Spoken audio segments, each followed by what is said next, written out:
Vayamos, hermanos, una vez más, si son tan amables, al Evangelio de Mateo, capítulo 5, y vamos a leer los versículos 31 al 32 nuevamente. Evangelio de Mateo, capítulo 5, versículos 31 al 32, para continuar con nuestra serie de sermones expositivos en este discurso de nuestro Señor Jesucristo, conocido como el Sermón del Monte.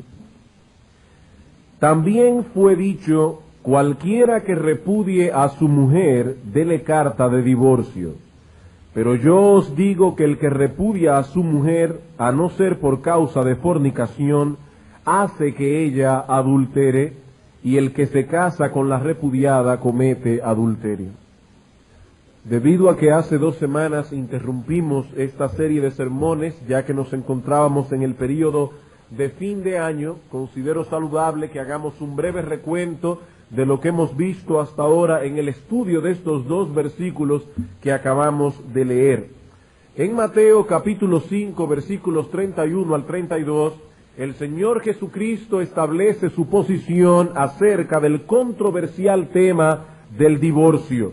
En los días del Señor Jesucristo, este asunto era ampliamente discutido entre los judíos, debido a que no había un consenso en lo concerniente a la razón por la que un hombre podía divorciarse de su esposa o viceversa.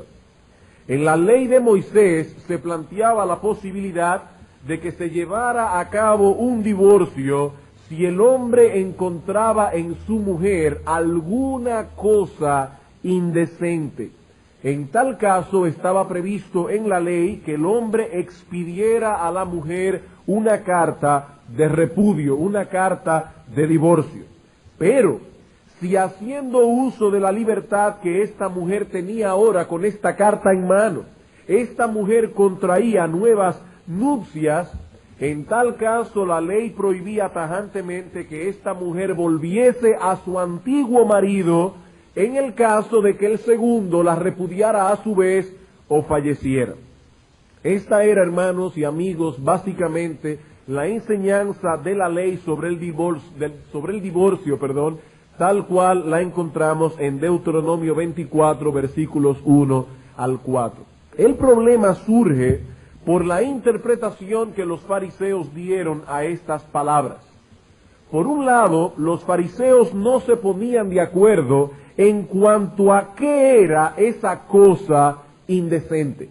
Y había básicamente una división entre 2 escuelas de pensamiento en el tiempo del Señor. En una estaba a la cabeza un rabino llamado Hillel, y en la otra estaba a la cabeza un rabino llamado Shammai.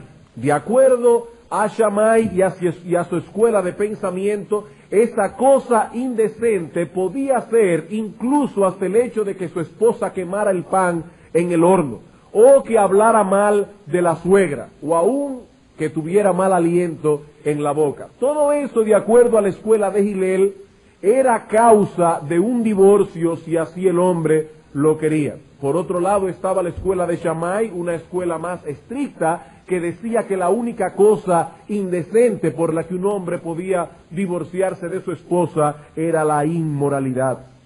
En segundo lugar, otro problema que surgía con el estudio de Deuteronomio 24 era el hecho de que muchos de ellos pensaban que Dios había ordenado el divorcio para ciertos casos específicos. Vamos por un momento al Evangelio de Mateo, capítulo 19, y vamos a leer los versículos 7 al 8. No solo había discusión en cuanto a qué era esa cosa indecente, sino que muchos de ellos interpretaban Deuteronomio 24 como una orden expresa de Dios de divorciarse en ciertos casos. Dice en el versículo 7, le dijeron los fariseos a Cristo: ¿por qué pues mandó Moisés dar carta de divorcio y repudiarla? Y él les dijo: por la dureza de vuestro corazón Moisés os permitió repudiar a vuestras mujeres, mas al principio no fue así. El Señor les hace ver que estaban en un error. Dios nunca ordenó, Dios nunca mandó el divorcio, ni siquiera lo estableció en la ley. Como hemos visto ya, el divorcio existía en los días de Moisés. Era un mal que ya estaba allí cuando la ley fue promulgada. Lo que Dios hace es regular su uso para evitar su abuso. Cristo dice aquí que el divorcio fue permitido por causa de la dureza del corazón del hombre, pero que ese nunca fue el ideal de Dios. En tercer lugar, erraban los fariseos al pensar que la esencia de la ley en Deuteronomio 24 giraba en torno a la carta de repudio, como si todo el propósito de la ley fuese el de asegurar que la mujer repudiada contara con ese documento legal que le sirviera de salvaguarda. Vamos otra vez a Mateo 5:31. Nuestro texto base dice: también fue dicho, cualquiera que repudie a su mujer, dele carta de divorcio. Se suponía que estas palabras resumían el contenido de la ley. ¿Cómo abordó nuestro Señor Jesucristo este problema? Primeramente llevando a estos hombres a considerar el diseño de Dios para el matrimonio. En el texto que leímos en Mateo 19, versículos 3 en adelante, los fariseos preguntan al Señor: ¿es lícito al hombre repudiar a su mujer por cualquier causa? Y Cristo responde: ¿no habéis leído que el que los hizo al principio, varón y hembra los hizo? Y que por tanto el hombre dejará padre y madre, se unirá a su mujer, y que los dos serán una sola carne. Por tanto, dice el Señor, lo que Dios juntó, no lo separe el hombre. El matrimonio no es un juego. Cuando un hombre y una mujer entran en ese pacto de compañía que veíamos esta mañana, Dios mismo pone su sello de aprobación sobre tal unión, de tal manera que estos dos ahora se convierten en uno social, espiritual y sexualmente. Así que ningún hombre tiene derecho a nulificar ese pacto.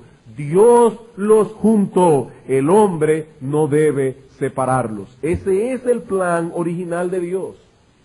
El divorcio es una anomalía que se introdujo en el mundo por causa del pecado y que Dios toleró, no que Dios estableció, ni que Dios mandó, algo que Dios toleró en el Antiguo Testamento por causa de la dureza del corazón de aquellos hombres.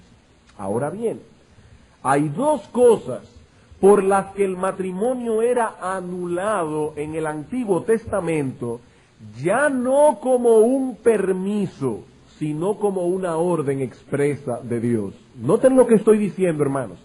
En Deuteronomio 24 hay un permiso, una tolerancia de Dios. No estamos hablando ahora de eso. Estamos diciendo que hay dos cosas en el Antiguo Testamento por las que el matrimonio era anulado, ya no como un permiso, sino como una orden expresa de Dios. No como algo que Dios toleró, sino como algo que Dios ciertamente prescribió. ¿Cuáles son esas cosas? Bueno, lo primero es que la muerte pone fin al matrimonio. La muerte pone fin al matrimonio. En Romanos capítulo 7, versículos 1 al 3, el apóstol Pablo dice claramente: si una mujer está unida a otro hombre, tan pronto ese hombre muere, ella queda libre de casarse con quien quiera. Inclusive en 1 Timoteo capítulo 5 se le manda a las viudas jóvenes procurar casarse. De ahí la fórmula que se usa normalmente en las ceremonias de matrimonio hasta que la muerte los separe. La segunda causa por la que un matrimonio era disuelto era si uno de los cónyuges cometía adulterio. En tal caso, hermanos, no era el divorcio lo que ponía fin al matrimonio, sino la pena capital. La pena capital. En el Antiguo Testamento no existía el divorcio por causa de adulterio. Eso sencillamente no era necesario. No era necesario. El culpable era apedreado hasta morir y el cónyuge inocente quedaba libre de ese modo para rehacer su vida. Lo que hace nuestro Señor Jesucristo en el Nuevo Pacto, en el Nuevo Testamento, es retornar a ese patrón original. En la dispensación del Señor, primero se anula el permiso que la ley interpuso por la dureza de corazón. Hermanos, tenemos que estar claros en esto. En la dispensación del Señor, este permiso dado por Moisés es anulado. ¿Y por qué, pastor, es anulado? Por la sencilla razón de que una de las cláusulas del nuevo pacto incluye precisamente que el corazón del pecador, que es de piedra, es cambiado por un corazón de carne en la regeneración. ¿Por qué causa Moisés interpuso el permiso? Por la dureza de corazón. En el nuevo pacto eso no tiene sentido ya. Porque el corazón de piedra del hombre pecador es cambiado por un corazón de carne en la regeneración, en el nuevo nacimiento. Por otra parte, en la dispensación cristiana se incluye necesariamente un cambio sustancial en la aplicación de la anulación del matrimonio por causa del adulterio. En el Antiguo Testamento, el pueblo de Dios estaba regido por una ley civil que regulaba todos los aspectos de la vida nacional de Israel, siendo que era una nación teocrática. No había separación entre la vida religiosa del pueblo y el gobierno civil. Una violación a los 10 mandamientos en el antiguo pacto podía llevar al gobierno a aplicar la pena capital, como sucedía en el caso de un hombre o una mujer que cometía adulterio. Pero ya que la iglesia no es una nación teocrática como lo era Israel, no puede regirse por las leyes civiles que regían aquel pueblo. La iglesia no puede aplicar la pena capital en el caso de adulterio. Eso está fuera de su jurisdicción y aún de su esencia como institución divina. ¿Cómo puede ser ahora, en esta dispensación, anulado el matrimonio si es por causa de adulterio? Si no es por la pena capital como en el Antiguo Testamento, ¿cómo puede ser anulado ahora? Por medio del divorcio. Eso es lo que enseña el Señor en Mateo 5:32. Pero yo os digo que el que repudia a su mujer, a no ser por causa de fornicación, hace que ella adultere. Y el que se casa con la repudiada, comete adulterio. Lo mismo vemos en Mateo capítulo 19, versículo 9. Vamos allá por un momento otra vez.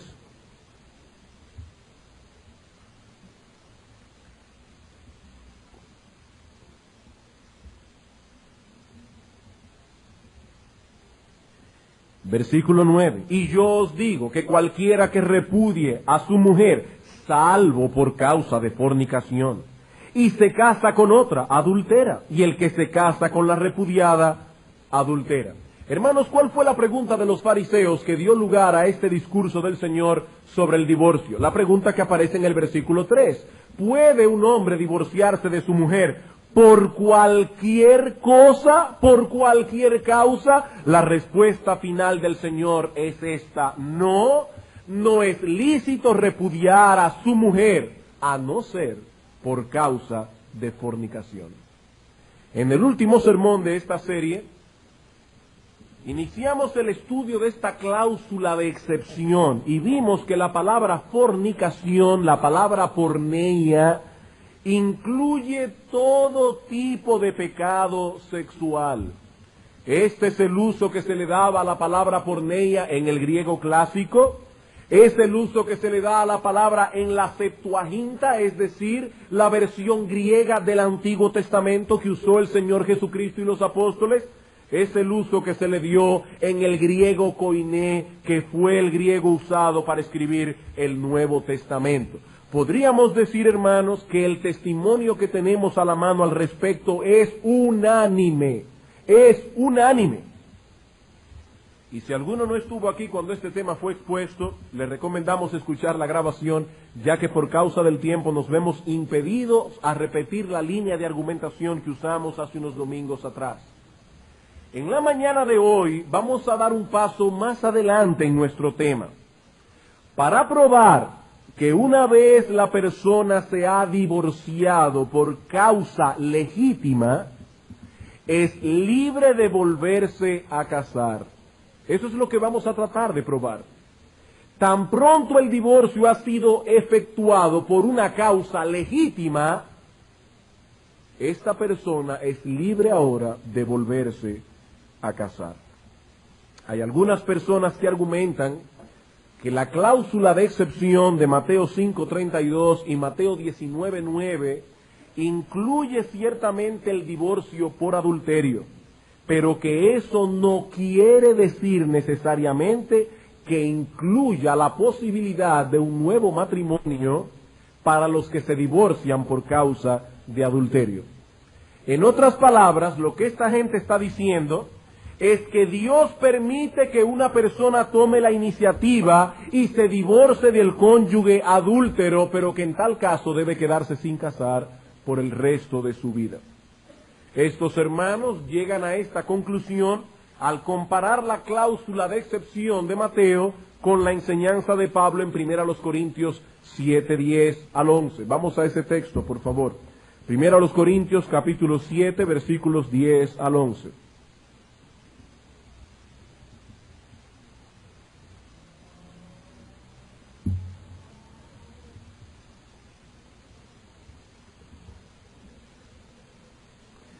Pero a los que están unidos en matrimonio mando no yo, sino el Señor, que la mujer no se separe del marido, y si se separa, quédese sin casar o reconcíliese con su marido, y que el marido no abandone a su mujer.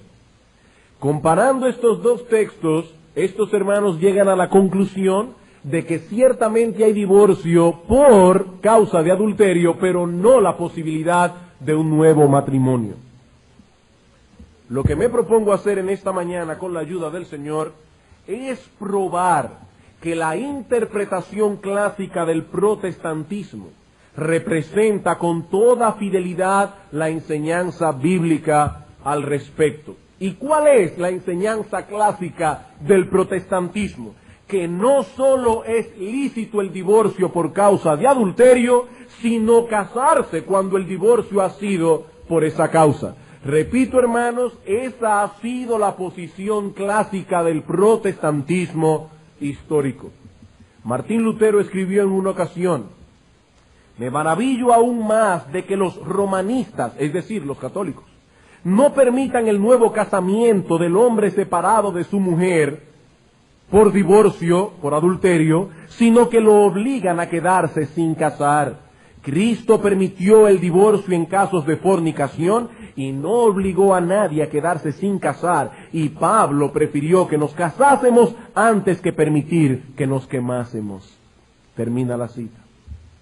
¿Notan ustedes en esta cita de Martín Lutero, lo que expresábamos en el mensaje pasado? En ese tiempo la división era entre católicos y protestantes. Los católicos pensaban una cosa, los protestantes otra. No existía tal división entre los evangélicos.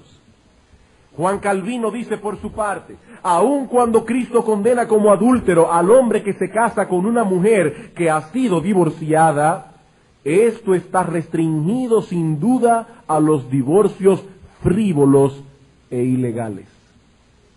Aquellos que no son frívolos y que son legítimos no llegan a esa restricción. Por eso dice un historiador: en lo que respecta al adulterio, este fue aceptado como causal de divorcio vincular por todos los reformadores importantes, sin excepción.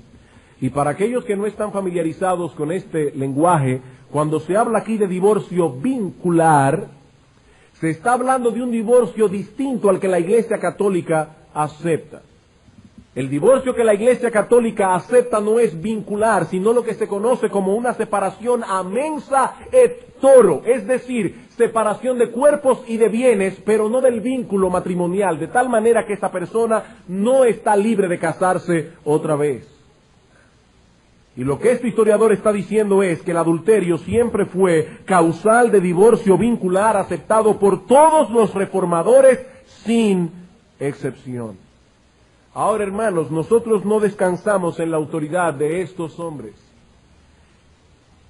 Traemos la opinión de ellos a colación para demostrar lo que decía el pastor Lester esta mañana, que cometen un grave error histórico aquellos que tildan nuestra posición de novedosa o peor aún de liberal. Y es triste notar la ignorancia de muchos respecto a nuestra herencia cristiana, y peor aún, más triste que lo que esa ignorancia, la situación que esa ignorancia ha generado en muchas iglesias en el día de hoy. Pero no descansamos, repito, en la autoridad de ningún hombre, por más piadoso o erudito que éste pueda ser. Descansamos en la autoridad de las Escrituras, y a ella apelaremos en nuestro proceso de argumentación. ¿Qué es, hermanos, lo que estamos tratando de probar? He aquí nuestro punto. ¿Es legítimo un nuevo matrimonio cuando el divorcio ha sido efectuado por una causa legítima? ¿Es legítimo un nuevo matrimonio cuando el divorcio ha sido efectuado por una causa legítima? Volvamos a nuestro texto de Mateo 5, 31 y 32 otra vez. También fue dicho: cualquiera que repudie a su mujer, dele carta de divorcio. Pero yo os digo que el que repudia a su mujer, a no ser por causa de fornicación, hace que ella adultere. Y el que se casa con la repudiada comete adulterio. Debido a la indisolubilidad de la unión que Dios hace en el matrimonio, si un hombre se divorcia de su mujer y se casa con otra, o su esposa divorciada se casa con otro, están cometiendo adulterio. Ah, pastor, pero ellos fueron delante de un abogado, delante de un juez civil, y los divorció. El hecho de que los hombres declaren una unión disuelta, eso nada significa a los ojos de Dios. Lo que Dios juntó, el hombre no debe separarlo. Ahora bien, en el caso del divorcio por adulterio, el asunto es distinto. Porque ya no es el hombre quien está tomando la prerrogativa de declarar disuelta una unión matrimonial. Es Dios mismo quien ha dado el permiso para hacer tal cosa. Como hemos visto en los estudios anteriores, en el Antiguo Testamento Dios legisló sobre este asunto. El adulterio daba por terminado el vínculo matrimonial, no por medio de un divorcio, sino por medio de la muerte del culpable. Dios decretó que esto fuese así. Es Dios quien está dando por terminada la unión matrimonial en tal caso, no el hombre. Y tanto en Mateo 5:32 como en Mateo 19:9, el Señor Jesucristo se cuida de dejar aclarado esta salvedad. La idea que se encuentra en nuestro texto es la siguiente: si te divorcias de tu esposa y ella se casa con otro, o tú te casas con otra, están cometiendo adulterio, a no ser que el divorcio haya sido por causa de fornicación. Esta excepción admite que hay un caso en que la ley general no aplica. Hay una ley general, pero hay una excepción a esa ley general. Es como que, por ejemplo, yo diga a mis hijos: si alguien viene tocando la puerta, no la abran, a no ser que se trate de su tío Luis. No le abran a nadie, es una ley, una regla general, a no ser que se trate de su tío Luis. La ley se aplica universalmente. Estos niños no pueden abrir la puerta a nadie, excepto si se trata del tío Luis. El tío Luis es una excepción de la regla. Lo que el Señor está declarando aquí en Mateo 19:9 es que el matrimonio no puede disolverse, y por lo tanto ningún hombre puede separarse de su esposa y casarse con otra, aún haya ido delante de un juez, porque si lo hace están cometiendo adulterio, a no ser que se haya divorciado de su esposa o ella de su esposo por causa de adulterio. Hermanos, si hay divorcio por causa de adulterio, tiene que haber necesariamente la posibilidad de un nuevo matrimonio. Y he aquí nuestros argumentos. 4 argumentos. En primer lugar, el divorcio permitido en Deuteronomio 24 incluía esa posibilidad. El divorcio permitido en Deuteronomio 24 incluía esa posibilidad. Vayamos una vez más a este texto clave del Antiguo Testamento, donde se legisla acerca del divorcio. Deuteronomio capítulo 24, y vamos a leer los versículos 1 y 2.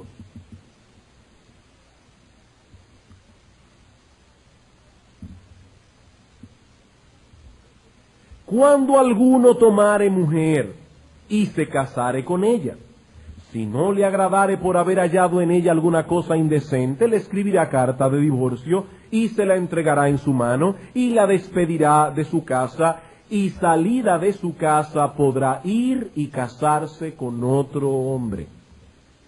Podrá ir y casarse con otro hombre. Los judíos, hermanos, no conocían el tipo de divorcio que la Iglesia Católica inventó. ¿Y cuál es el divorcio que la Iglesia Católica inventó? El que se conoce como amensa et toro, es decir, una separación de cuerpos y de bienes, pero sin la posibilidad de que los cónyuges se vuelvan a casar. Ese tipo de divorcio se introdujo más tarde en la historia, pero no era conocido durante el período del Antiguo Testamento, ni tampoco durante los días del Señor. Como bien señala un historiador, se debe tener presente que entre los judíos no existía un tipo de divorcio que no permitiera un enlace posterior. El divorcio y el derecho a un nuevo matrimonio estaban unidos tanto en la legislación como en la práctica. El texto de Deuteronomio 24 ni siquiera discute la posibilidad de un nuevo matrimonio. Tan pronto se habla de divorcio, se admite esa posibilidad. El divorcio anula por completo la unión matrimonial. Si las palabras del Señor Jesucristo significaban otra cosa, se estaba introduciendo entonces una enseñanza completamente nueva acerca de la cual no había ningún precedente anterior. Segundo argumento. La carta de divorcio a la que se alude aquí contenía un permiso explícito al respecto. La carta de divorcio a la que se alude aquí contenía un permiso explícito al respecto.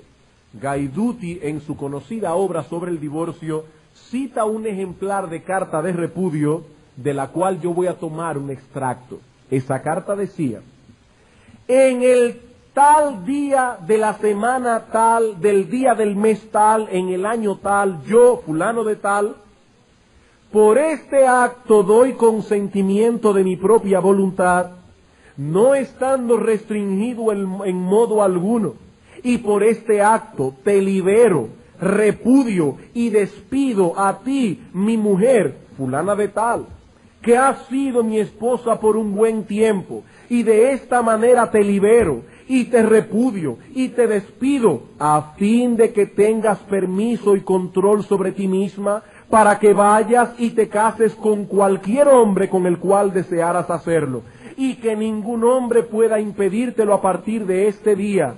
Esto te será de mi parte un certificado de despido, un documento de liberación y acta de libertad según la ley de Moisés y de Israel. No olvidemos, hermanos, que Jesús era judío y que sus oyentes también lo eran. El divorcio que Jesús aprobó por causa de adulterio fue el mismo divorcio que los judíos conocían, un divorcio que rompía por completo el vínculo matrimonial. Noten que en Mateo 5:32 el Señor presupone que por causa del divorcio la mujer divorciada puede volver a contraer matrimonio. Vayamos allí una vez más. Mateo 5:32. Pero yo os digo que el que repudia a su mujer, a no ser por causa de fornicación, hace que ella adultere. Pregunta, ¿por qué este hombre está empujando a su mujer a cometer adulterio? Porque una vez le entregue carta de divorcio, ella será libre de volverse a casar. Y si su divorcio no fue por una causa legítima, su nuevo matrimonio será ilícito y por lo tanto un adulterio.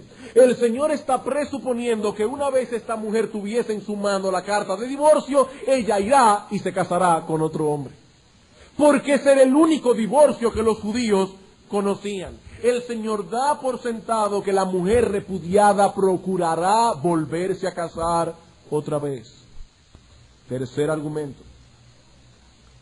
La palabra griega que usa el Señor en Mateo 5:32 y Mateo 19:9 para referirse al divorcio no habla de una mera separación, sino de una total disolución. La palabra que usa el Señor en Mateo 5:32 y 19:9 y que se traduce como divorcio, no habla de una mera separación, sino de una total disolución. La palabra que usa el Señor aquí es apoluo, la cual no significa separación, es el mismo significado de la palabra hebrea que usa Moisés en Deuteronomio 24. ¿Y qué significa esta palabra? Bueno, según los mejores léxicos que tenemos a la mano, esta palabra significa lo siguiente: dejar libre, soltar, liberar, radicalmente disuelto, cortar como cuando se bota un barco, dar de baja como a un soldado del ejército, desatar un lazo, separar totalmente, hacer cesar toda obligación y responsabilidad, librar como a un cautivo, es decir, quitar las cadenas y dejarlo ir libre. Y una persona que se acaba de separar de su marido y no se puede volver a casar, ¿no es libre? Esas cadenas no se han roto totalmente. Último argumento. La cláusula de excepción incluye el nuevo matrimonio. Vayamos a Mateo 19:9. La cláusula de excepción incluye el nuevo matrimonio. Hermanos, yo quisiera hacer un ejercicio gramatical por un momento. Vamos a leer nuestro texto sin la cláusula de excepción. Vamos a pensar que esa cláusula no se encuentra en el pasaje y vamos a leer nuestro texto sin la cláusula. ¿Qué dice el texto? Y yo os digo que cualquiera que repudia a su mujer y se casa con otra, adultera. Y el que se casa con la repudiada, adultera. Eso es lo que dice el texto. De ese modo queda prohibido toda disolución y por supuesto queda prohibido todo nuevo matrimonio. Pero leamos el texto tal como fue pronunciado y entonces veremos cuál es la clara enseñanza del pasaje. Cualquiera que repudia a su mujer, excepto, salvo por causa de fornicación, y se casa con otra, adultera. Y el que se casa con la repudiada, adultera. ¿Cuál es la enseñanza clara del texto, hermanos? No es legítimo el divorcio ni el nuevo matrimonio a no ser por causa de fornicación. Ajá, ¿y qué sucede si es por causa de fornicación? La respuesta obvia sería que en tal caso sí es permitido. En tal caso sí es permitido.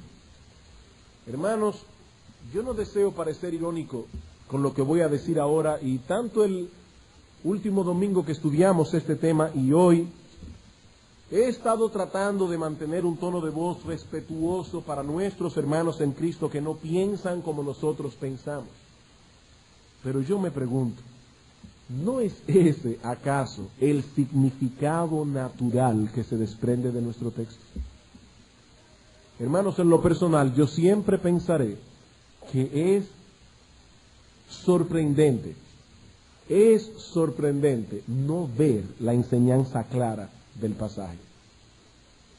Pienso que hay que ir al texto con un prejuicio para no verlo, porque el texto no es complicado. ¿Qué tenemos aquí? Una prohibición y una excepción a la prohibición. Se prohíbe todo tipo de divorcio y por lo tanto todo nuevo matrimonio, excepto si el divorcio es efectuado por causa de adulterio. En tal caso, el nuevo matrimonio ya no sería un adulterio. Dios ha dado permiso al cónyuge inocente no solo de interponer un divorcio en este caso, sino también para casarse con quien quiera. Supongamos por un momento que aquí tenemos una pareja de esposos inconversos. A él vamos a llamarle Juan y a ella vamos a llamarle María. Juan y María, siendo aún inconversos, no conocen al Señor, se divorcian por incompatibilidad de caracteres, una razón que no es bíblica. Y resulta que andando el tiempo, Juan se casa con otra mujer a quien llamaremos Luisa. Ahora tenemos aquí que Juan y María se han divorciado, pero el caso se agrava porque Juan se ha casado legalmente con otra mujer. Esta nueva unión matrimonial entre Juan y Luisa es adúltera, por cuanto el divorcio de Juan y María no fue por una causa bíblica. Ahora bien, María se convierte al Señor, pero su ex esposo ya está casado. Y a él no le importa el asunto de lo que dice la Biblia, él es inconverso. Y su nueva esposa es inconversa también. ¿Debe María quedarse sin casar para el resto de su vida hasta que su ex esposo Juan muera? Bueno, de acuerdo a la enseñanza de los antidivorcistas, o sea, los que no aceptan el divorcio, esa es la única solución posible. La única solución posible. Esta mujer está condenada a quedarse sola para el resto de su vida. Hermanos, si Dios hubiese ordenado que así habría de ser, pues así habría de ser. No hay discusión. Pero tenemos que estar bien seguros de que esa es la enseñanza de las Escrituras. No vaya a ser que estemos condenando a una persona a la soledad cuando Dios le ha dado permiso para casarse de nuevo. Siendo que el nuevo matrimonio de Juan fue un adulterio, ese nuevo matrimonio puso fin al vínculo matrimonial que tenía con María. Ese adulterio hace efectivo el divorcio que se había llevado a cabo y María es libre de rehacer su vida otra vez, siempre y cuando, como dice Pablo en 1 Corintios 7:39, sea en el Señor, porque ahora ella es creyente. Ahora vamos a complicar el asunto un poco más. Supongamos que pasan los años. María sigue soltera en la iglesia, fiel al Señor. Juan y Luisa tienen 3 hijos. Han pasado ya 10 años y ahora ambos vienen al conocimiento del Señor. Y ese no es un caso utópico, eso ha pasado. Eso ha pasado. Ahora resulta que están en la misma iglesia, bajo el mismo pastorado. María, que ha estado sola, esperando en Dios, y el nuevo matrimonio de Juan y Luisa, que han llegado al conocimiento del Señor. Pregunta, ¿qué debemos hacer ahora?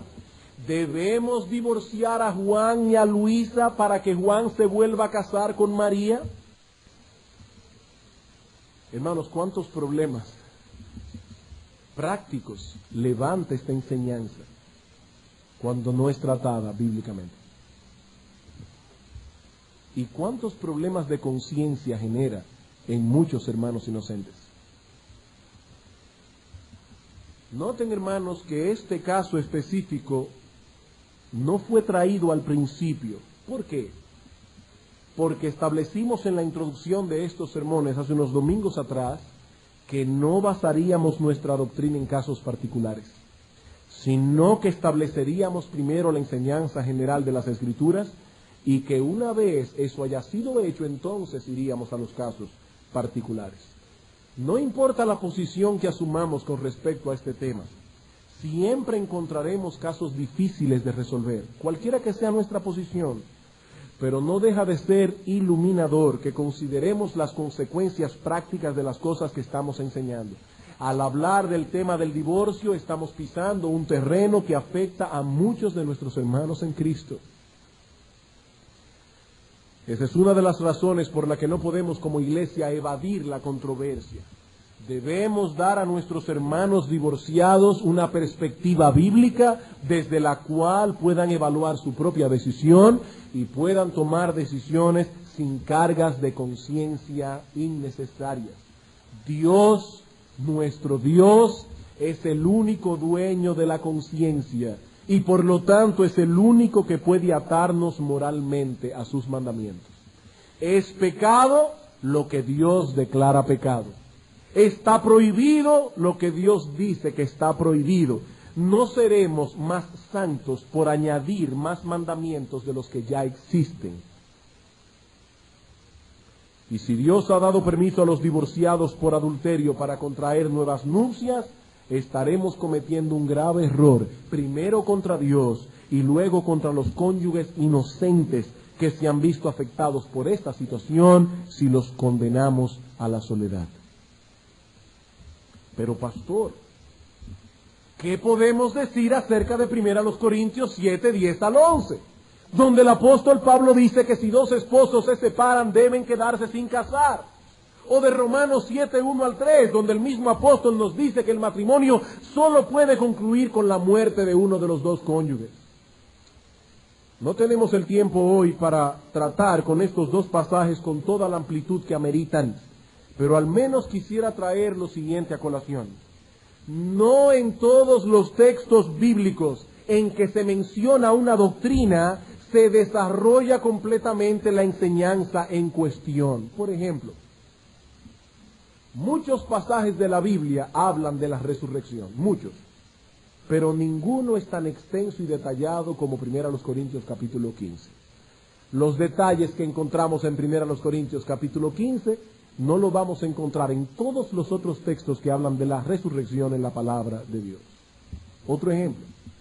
Tanto Mateo como Lucas recogen en sus evangelios el sermón del monte, los dos.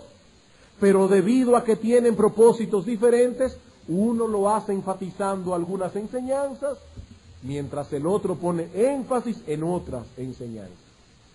Mateo amplía algunas cosas que Lucas obvia por completo. Cosas tan importantes como la relación actual del creyente con la ley del Antiguo Testamento. Lucas la obvia por completo. Pero no podemos negar las enseñanzas del Evangelio de Mateo simplemente porque Lucas no las repite en el suyo. Lo mismo podemos decir con respecto al divorcio en las enseñanzas de Jesús y en las del apóstol Pablo. Vamos a 1 Corintios capítulo 7. En 1 Corintios capítulo 7 versículo 10 el apóstol Pablo está tratando el caso específico de un matrimonio en el que ambos cónyuges son creyentes. Y allí estableció el mismo principio general que el Señor Jesucristo trajo a colación en su confrontación con los fariseos. ¿Cuál es el principio general? El matrimonio es indisoluble. Versículo 10. Pero a los que están unidos en matrimonio, mando, no yo, sino el Señor, que la mujer no se separe de su marido. El matrimonio es indisoluble. El que haya una excepción, una sola excepción, no debe llevarnos a olvidar la seriedad que esta unión conlleva. Pero ¿qué sucede si por alguna causa y en violación a ese principio general una mujer se separa de su marido por cualquier cosa? Puede ser una causa que a sus ojos es grave, pero no es la causa bíblica. ¿Qué se debe aconsejar en ese caso? Lo que dice el versículo 11. Y si se separa, quédese sin casar o reconcíliese con su marido, y que el marido no abandone a su mujer. Como dice Charles Hodge en su comentario de 1 Corintios, ella tiene que escoger entre dos cosas. Debe permanecer sin casar o tiene que reconciliarse con su marido. ¿Por qué? Porque la separación en este caso no destruye el vínculo matrimonial y por lo tanto si se casa con otro hombre está cometiendo adulterio. ¿No es esa, hermanos, la misma enseñanza del Señor Jesucristo en el Evangelio de Mateo? La misma enseñanza. Pero el apóstol Pablo no está considerando aquí el asunto del adulterio, porque esto no viene al caso en la discusión de 1 Corintios. No había ninguna necesidad de mencionar la cláusula de excepción. Este argumento toma más relevancia si tomamos en cuenta que tanto Marcos como Lucas hacen referencia a las enseñanzas de Cristo acerca del divorcio y pasan por alto por completo la cláusula de excepción que sí recoge Mateo en su evangelio. ¿Debemos pensar que hay una contradicción entre Mateo y Lucas entre Marcos y Lucas con el evangelio de Mateo? No, hermanos. No, simplemente Marcos y Lucas obviaron esa enseñanza. Probablemente porque la daban por sobreentendido. Y lo mismo podemos decir en el texto de Romanos 7. Vamos a Romanos 7, por favor. Versículos 1 al 3. ¿Acaso ignoráis, hermanos, pues hablo con los que conocen la ley, que la ley se enseñorea del hombre entre tanto que éste vive? He ahí el punto. Ilustración. Porque la mujer casada está sujeta por la ley al marido mientras éste vive. Pero si el marido muere, ella queda libre de la ley del marido. Así que si en vida del marido se uniere a otro varón, será llamada adúltera. Pero si su marido muriere, es libre de esa ley, de tal manera que si se uniere a otro marido, no será adúltera. ¿Qué está enseñando Pablo aquí? El apóstol Pablo hace uso de la regla general del matrimonio para ilustrar su enseñanza de la relación del creyente con la ley. Romanos 6:14. Porque el pecado no se enseñoreará de vosotros, pues no estáis bajo la ley, sino bajo la gracia. Pablo, ¿y por qué ya no estamos bajo la ley? Versículo 1 del capítulo 7. ¿O ignoráis, pues hablo con los que conocen la ley, que la ley se enseñorea del hombre entre tanto que éste vive? ¿Y qué es lo que pasó con nosotros en la conversión? Que hemos muerto con Cristo y hemos resucitado a una vida nueva. ¿Cuál es la relación del creyente con la ley ahora que ha muerto y ha resucitado a una vida nueva? Pablo lo ilustra con el matrimonio. Pablo dice, ¿qué ocurre con una mujer cuyo esposo muere? Es libre ya de la ley del matrimonio y puede ir y casarse con quien sea. Lo mismo ocurre con el creyente. Él ha muerto con Cristo y como la muerte da por terminada la relación conyugal, así también su muerte juntamente con Cristo lo libra de la servidumbre de la ley. Versículos 4 al 6. Así también vosotros, hermanos míos, habéis muerto a la ley mediante el cuerpo de Cristo, para que seáis de otro, del que resucitó de los muertos, a fin de que llevemos frutos para Dios. Porque mientras estábamos en la carne, las pasiones pecaminosas que eran por la ley obraban en nuestros miembros llevando frutos para muerte. Pero ahora estamos libres de la ley por haber muerto para aquella en que estábamos sujetos, de modo que sirvamos bajo el régimen nuevo del Espíritu y no bajo el régimen viejo de la letra. Hermanos, Pablo no está hablando aquí del matrimonio y mucho menos del divorcio. Él está hablando de la ley y de la relación que tiene ahora el creyente con esa ley.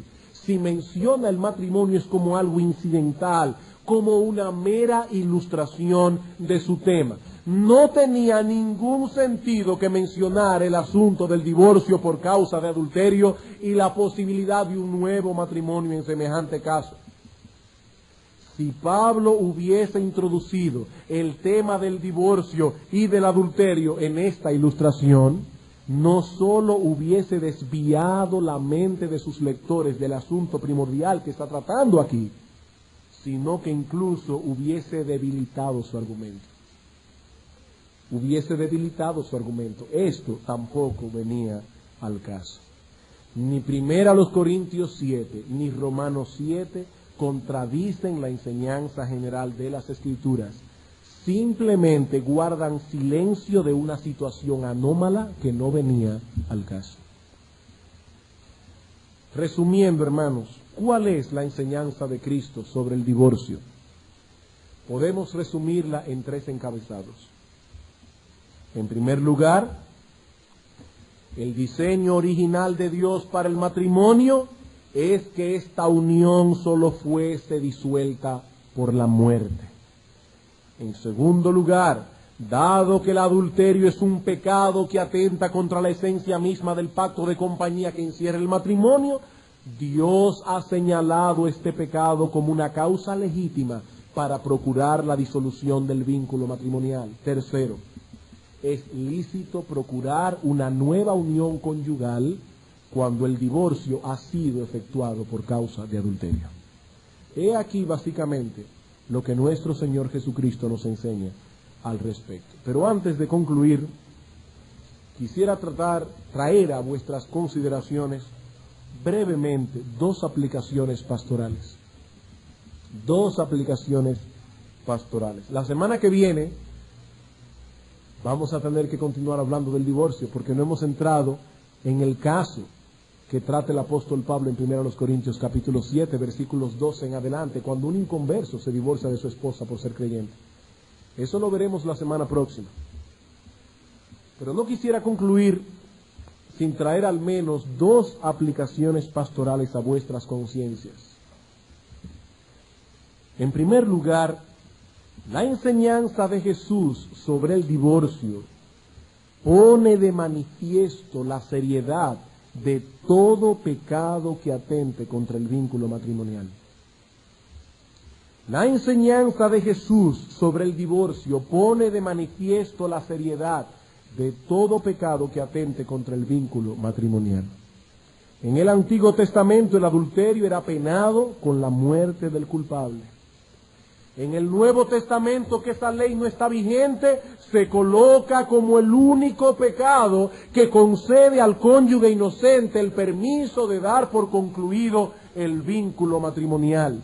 ¿Qué aprendemos de todo esto, hermanos? Pocos pecados pueden ser más destructivos que los pecados sexuales. El apóstol Pablo nos advierte en 1 Corintios capítulo 6, versículo 18, que debemos huir de la fornicación. Hermanos, no permitamos que la sensualidad de nuestra época nos arrastre de tal manera que comencemos a ver como normales cosas que son abominables a los ojos de Dios. Hermanos, cuidemos lo que nuestros ojos ven. Cuidemos lo que nuestros oídos escuchan. Nadie puede poner fuego en su seno sin que sus vestidos ardan, dice en la Escritura. Seamos castos en nuestro hablar, seamos castos en nuestro vestir. Pidamos al Señor en oración que guarde nuestras almas para no pecar contra Él y contra nosotros mismos. Hermanos, no nos cansaremos de repetir esta exhortación vez tras vez tras vez. Hermanos, persigamos la castidad. Y si nos vamos a equivocar aún en nuestro vestir, aunque nos digan pasados de moda, equivoquémonos por el lado de la santidad y no por el lado del mundo. Hermanos, seamos castos, hermanas, seamos castas, porque Dios nos pedirá cuentas. Aquí no estamos hablando de un pecado que es un juego. Aquí no estamos hablando de un asunto que podemos ver a la ligera. Aquí estamos hablando de algo bien serio a los ojos de nuestro Dios. Y la segunda aplicación que debemos traer a colación es esta. Aunque Dios concede permiso a la parte inocente de interponer un divorcio por causa de adulterio, eso no quiere decir que no haya lugar para el perdón y para procurar la restauración de un matrimonio cuando ha habido adulterio de por medio. Dios es infinitamente santo y sin embargo Él perdona todos los pecados donde hay arrepentimiento, incluyendo el adulterio y los pecados sexuales. 1 Corintios capítulo 6. Nuestro Dios es infinitamente más santo que nosotros y Él perdona aún el adulterio. Primera a los Corintios capítulo 6, versículos 9 al 11. ¿No sabéis que los injustos no heredarán el reino de Dios? No erréis, ni los fornicarios, ni los idólatras, ni los adúlteros, aun pecados tan extremos como la homosexualidad, ni los afeminados, ni los que se echan con varones, ni los ladrones, ni los avaros, ni los borrachos, ni los maldicientes, ni los estafadores heredarán el reino de Dios. Y esto erais algunos, mas ya habéis sido lavados, ya habéis sido santificados, ya habéis sido justificados en el nombre del Señor Jesús y por el Espíritu de nuestro Dios. Esto erais, dice Pablo, pero Dios os perdonó en Cristo. En una ocasión el Señor Jesucristo fue de visita a la casa de un fariseo llamado Simón. Y estando en aquella casa entró repentinamente una mujer que la Biblia describe como muy pecadora, probablemente una mujer ramera, y se echó a los pies del Señor llorando y regando sus pies con lágrimas. Cristo dijo a esta mujer: tus pecados han sido perdonados. El Dios que la Biblia describe como magnífico en santidad, no solo permitió que esta mujer cargada de pecado se acercase a Él, sino que declaró que sus muchos pecados habían sido perdonados. No hay pecado, por grave que sea, que no encuentre perdón en Cristo. Dice la Escritura: venid a mí y estemos a cuenta, que si vuestros pecados fueren como la grana, como la nieve serán emblanquecidos. Si fueren rojos como el carmesí, vendrán a ser como blanca lana. Amigo, yo no sé qué tan pecador tú has podido llegar a ser. Yo no sé qué tan grave han sido tus pecados. Yo no sé cuál es el terreno de perversión en el que has estado pisando y embarrándote cada día más. Pero debes saber que nuestro bendito Señor y Salvador se hizo hombre, murió en una cruz, y con la sangre que derramó en la cruz del Calvario puede limpiarnos de todo pecado. Hay perdón en Cristo. Hay perdón en Cristo. Y por lo tanto, no hay pecado, por grave que sea, que nosotros no podamos perdonar. Porque dice la Escritura que nosotros debemos perdonar como Cristo nos perdonó. Dios ha dado un permiso al cónyuge inocente, es verdad, pero cada caso debe ventilarse de manera particular, porque el divorcio no es necesariamente la única solución posible. Sabemos que hay casos en que no se puede tomar otra decisión, aún hasta para salvaguardar la vida de la esposa y de los hijos de hombres perversos que por causa de su pecado y su obstinación pueden poner en peligro la vida de su familia. Pero Dios, que ha dado el permiso de interponer el divorcio en ciertos casos, nos ha dado el privilegio de perdonar todos los casos. Ese es un privilegio que Dios ha dado al creyente, la capacidad de perdonar. Antes de tomar una decisión drástica, debemos estar seguros de que no tenemos otra opción. De que no tenemos otra opción.